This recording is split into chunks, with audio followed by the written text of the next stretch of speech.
अपने चेहरे से जो जाहिर है छुपाएं कैसे। अपने चेहरे से जो जाहिर है छुपाएं कैसे। तेरी मर्जी के मुताबिक नजर आए कैसे। सलाम, नमस्ते, सत श्री अकाल। मैं हूं आपके साथ हर्षिता मिश्रा और आप देख रहे हैं टाइम्स मेल। इस वक्त पूरे देश में जाति जनगणना पर बहस तेज हो गई है। बिहार में मुसलमान कितने हैं, बिहार में ओबीसी कितने हैं, बिहार में दलित आदिवासी कितने हैं, बिहार में ब्राह्मण कितने हैं, बिहार में ठाकुर कितने हैं, बिहार में बनिया कितने हैं, वगैरह वगैरह। पर वोट देने के वक्त हमारे देश की जनता सांप्रदायिक हो जाती है। देश की सबसे बड़ी आबादी को सबसे छोटी से डर लगने लगता है। चुनाव के वक्त अल्पसंख्यकों की आबादी को देश के लिए खतरा बताया जाता है। हवाई किले बनाकर यही बताया जाता है कि अगर मोदी जी को वोट नहीं दिया तो भारत को इस्लामी मुल्क बना दिया जाएगा। बीते कई सालों से हर चुनाव में यही किला बनाकर तैयार किया जाता है। अब तो बकायदा मोहब्बत की दुकान में मुसलमानों को निशाना बनाया जा रहा है। राजस्थान की धरती से लगातार भड़काऊ बयान दिए जा रहे हैं, पर अशोक गहलोत के हाथ किसने बांध रखे हैं। राहुल गांधी के मुंह पर किसने ताला लगाया, जो राहुल गांधी हर मामले में खुलकर बोलते हैं। वही राहुल गांधी राजस्थान की धरती से भड़काऊ बयान दिए जाने पर क्यों खामोश रहते हैं। उसी राजस्थान में पीट पीट कर मोहम्मद इकबाल की हत्या कर दी गई। उसी राजस्थान में कुरान शरीफ की बेहुरमती हो रही है। कुरान शरीफ के अपमान की घटना बिल्कुल ताज़ा है, पर क्या अशोक गहलोत दोबारा इस तरह की घटना ना होने की गारंटी दे सकते हैं? क्या इसके लिए वो कानून बना सकते हैं? अभी फिर से उसी राजस्थान से टी राजा का बयान सामने आया, जिसमें खुलकर मुसलमानों के खिलाफ जहर उगला जा रहा है।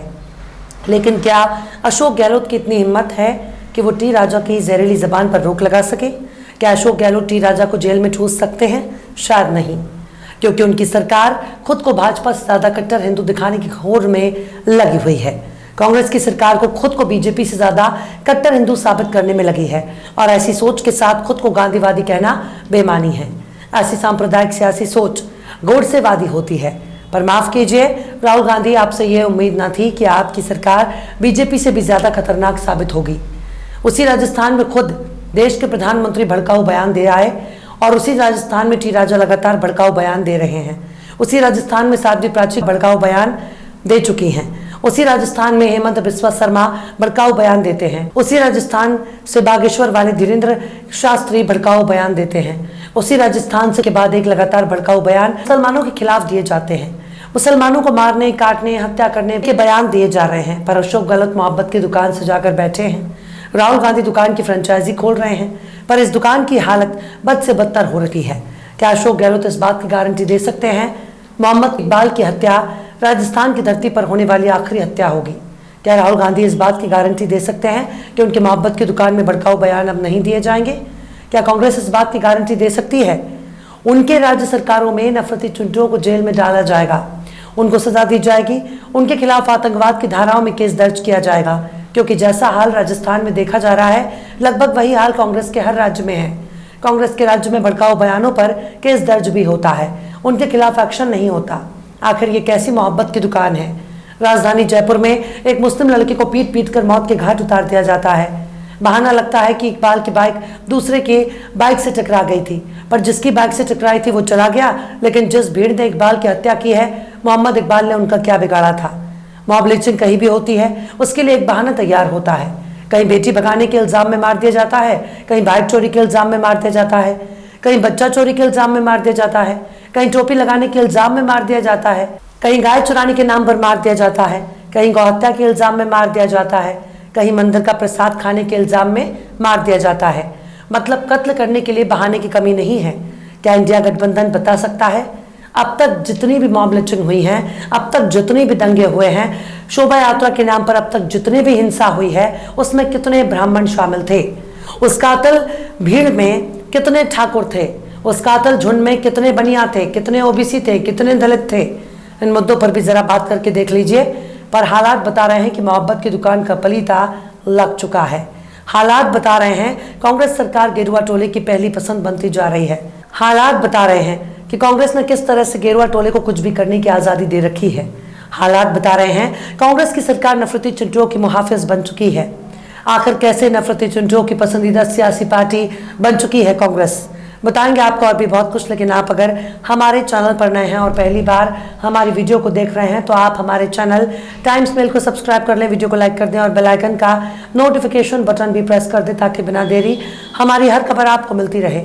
लौटते हैं आप खबर की तरफ। राजस्थान की धरती से एक के बाद एक ऐसी खबरें आ चुकी हैं जिसे सुनकर शीशे की तरह समझ में आ रहा है कि कांग्रेस की गहलोत सरकार चाहती तो मुसलमानों के खिलाफ होने वाली हेट स्पीच को रोक सकती थी, लेकिन गहलोत सरकार ने कुछ नहीं किया। अब राजस्थान से टी राजा का एक बार फिर से बयान सामने आया।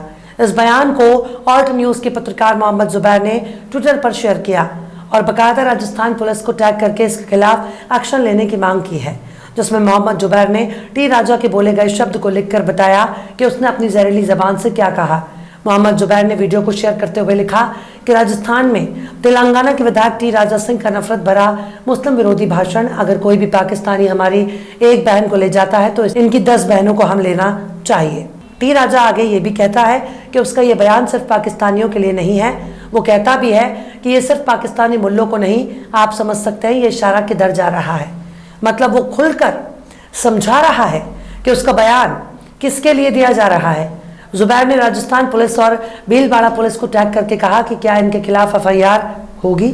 सुप्रीम कोर्ट ने हाल ही में सभी राज्यों और केंद्र शासित प्रदेशों को नफरत फैलाने वाले भाषणों के खिलाफ स्वतः संज्ञान लेकर एफआईआर दर्ज करने का निर्देश दिया। टी राजा मुसलमानों का आर्थिक बहिष्कार करने की अपील करता है, कहता है कि अगर आपको 1 रुपया भी लेना है तो तिलकधारी से खरीदो, ना कि ये गोल टोपी वालों से। मैं इसलिए कहता हूं कि खरीदो तो अपने आदमी से खरीदो, भले ही वो 1 रुपया बढ़ा के क्यों ना दे, और उसको यानी मुसलमान के 1 रुपया बढ़ा कर मत दो जो आपके सर्वनाश का कारण बन सकता है। उससे कोई चीज मत खरीदो, ये मैं हाथ जोड़कर आपसे निवेदन करना चाहता हूँ। वो अपने भाषण में ये भी कहता है कि अगर राजस्थान में मुझे फिर आने का मौका मिला तो ऐसी जगह सभा लगाओ जहां पर ये साले मुल्ले भी हमारी बात को सुने और सोचे कि उन्हें अगर भारत में रहना है तो उन्हें इन लोगों के आगे सिर झुका के रहना है। इसके साथ ही टी राजा ये भी कहता है कि जब भारत हिंदू राष्ट्र बनेगा तो भारत की राजधानी दिल्ली नहीं होगी, हमारी राजधानी मथुरा या अयोध्या होगी। हिंदू राष्ट्र में सभी हिंदुओं को सेना की ट्रेनिंग दी जाएगी। पर सोचने वाली बात यह है कि टी राजा का राजस्थान की धरती से ये कोई पहला बयान सामने नहीं आया। इससे पहले भी कई बयान सामने आ चुके हैं, पर एक्शन के नाम पर कुछ भी नहीं होता। मोहम्मद इकबाल की हत्या हो चुकी है, उनके परिवार को 50 लाख रुपए की संविदा पर नौकरी, एक डेयरी बूथ का ऐलान किया गया। पर सवाल है कि एक जान की कीमत 50 लाख या 50 करोड़ कैसे हो सकती है। अगर सरकार इन नफरती झुंडों को रोक सकती, इन पर लगाम लगा सकती और इनको जेल के अंदर डाल देती तो क्या इस तरह की वारदात पेश आती? शायद नहीं। लेकिन सरकार खुद नफरती झुंडों का बढ़ावा दे रही है। इसी साल मार्च महीने में धीरेन्द्र शास्त्री के खिलाफ केस दर्ज किया। आरोप है कि बाबा बागेश्वर ने मंच से कहा कि कुंभलगढ़ किले में जो 100 हरे झंडे लगे हैं वहां भगवा झंडा लगवाओ। मंच से धीरेन्द्र शास्त्री ने कुंभलगढ़ किले में भगवा झंडा लगाने का 3 बार जिक्र किया।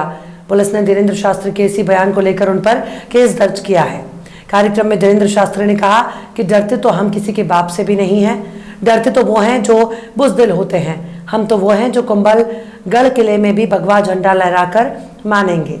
तुम लोग चाहते हो कि वहां भगवा झंडा लगे, क्या ये बात सही है? अगर सही है तो चुप क्यों बैठे हो? मंच से धीरेन्द्र शास्त्री ने कन्हैयालाल हत्याकांड को लेकर भी बयान दिया। उन्होंने कहा कि एक कन्हैया धोखे से चला गया, अब घर घर कन्हैया बैठा है। पर धीरेन्द्र शास्त्री पर एक्शन लेना तो दूर की बात है। कांग्रेस के पूर्व मुख्यमंत्री कमलनाथ और उनके बेटे ने उसी धीरेन्द्र शास्त्री का फूल माला चंदन तिलक स्वागत करते हुए देखा गया। कमलनाथ धीरेन्द्र शास्त्री के चरण धोकर पीने के लिए आतुर हैं। क्या कांग्रेस बता सकती है कि धीरेन्द्र शास्त्री से उनका क्या रिश्ता है? जो शख्स लोकतंत्र विरोधी है, जो संविधान विरोधी है, जो भारत को हिंदू राष्ट्र बनाने की मांग करता है, उससे आखिर कांग्रेस को इतनी दिल लगी क्यों? शायद इसका जवाब केवल राहुल गांधी ही दे सकते हैं, क्योंकि अशोक गहलोत का नजरिया साफ नहीं है। अब राहुल गांधी को अपना नजरिया साफ करना चाहिए ताकि देश की जनता जान सके कांग्रेस गांधी को मानती है या गोडसे को। बहरहाल चलते चलते आखिर में हस्तीमल हस्ती ने भी क्या खूब फरमाया है, हमें पसंद नहीं जंग में मक्कारी, हमें पसंद नहीं जंग में भी मक्कारी, जिसे निशाने पे रखते हैं बता के रखते हैं। फिलहाल इस वीडियो में बस इतना ही। यह वीडियो आपको कैसा लगा कमेंट बॉक्स में ज़रूर बताइएगा। वीडियो पसंद आए तो लाइक करें। हमारे वीडियो लिंक को फेसबुक, ट्विटर, व्हाट्सएप पर अपने रिश्तेदार यार दोस्तों को भी शेयर करें और बेबाक, निष्पक्ष, स्वतंत्र पत्रकारिता को सपोर्ट करने के लिए आप हमारे चैनल टाइम्स मेल को ज़रूर से सब्सक्राइब करें। और हाँ, बेल आइकन की घंटी वाली बटन भी आप जरूर से दबा दें ताकि आपको हमारे आने वाले नए वीडियो की नोटिफिकेशन फौरन ही मिल जाए। फिर मिलता है किसी और वीडियो में एक नई खबर के साथ। हर्षिता मिश्रा को दीजिए इजाजत। जय हिंद। तो देख लिया आपने हमारे इस वीडियो को। हमें उम्मीद है कि आपने हमारे वीडियो को लाइक किया होगा और दूसरों को भी शेयर किया होगा। अगर अभी तक आपने हमारे चैनल टाइम्स मेल को सब्सक्राइब नहीं किया है तो जल्दी से सब्सक्राइब कर दें और बेल आइकन भी प्रेस कर दें।